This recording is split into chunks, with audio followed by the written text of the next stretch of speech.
kesalahan dari setiap para pendebat yang ada di Indonesia adalah ketika mereka mendebatkan Yesus Kristus.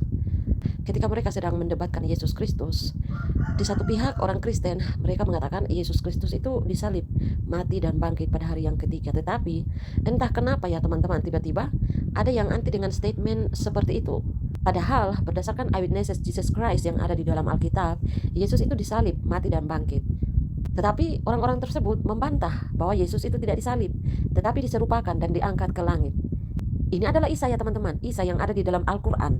Tetapi mereka mau memaksakan seolah-olah Yesus Kristus itu adalah Isa. Isa adalah Yesus Kristus. Itulah yang membuat perdebatan tidak mencari nyambung ya teman-teman. Kenapa?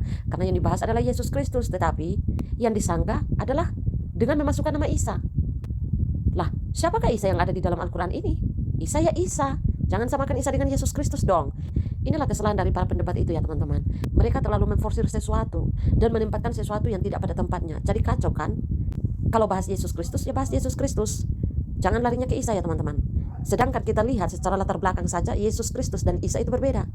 Jadi kalau teman-teman mau membantah pernyataan bahwa Yesus Kristus itu disalib, mati dan bangkit, buktikan itu dengan data-data Yesus Kristus sendiri ya teman-teman. Jangan memaksakan memasukkan Isa kalian yang ada di dalam Al-Quran. Karena Isa itu bukan Yesus Kristus. Akhirnya kan tidak cocok. Faktanya Yesus dan Isa itu memang berbeda.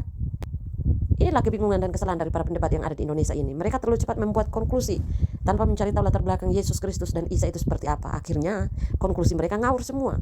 Orang bahasnya Yesus Kristus tetapi dikasih sanggahan nama Isa. Kan lucu juga. Penyaliban, kematian dan kebangkitan Yesus Kristus itu adalah peristiwa yang bersejarah ya teman-teman. Yang namanya peristiwa bersejarah itu tidak bisa dibantah dengan apapun. Apakah Anda mau anti sejarah? Teologi tidak bisa terpisah atau berdiri sendiri tanpa sejarah. Teologi yang tanpa sejarah itu adalah dongeng, tong kosong nyaring bunyinya.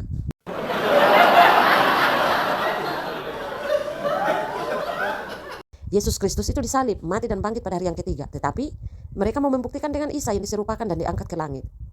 Tetapi ada beberapa para ustadz ya teman-teman yang tidak sama seperti pola pikir dari para pendebat-pendebat itu ya teman-teman. Para ustadz lainnya itu mereka bisa membedakan siapa Yesus Kristus dan siapa Isa itu. Nah itu adalah ustadz-ustadz yang smart ya teman-teman. Lucu juga ya teman-teman dengan para pendebat yang ada di Indonesia. Hanya karena Isa diserupakan dan diangkat ke langit lalu tiba-tiba dikonklusikan bahwa Yesus Kristus itu tidak disalib. Ada.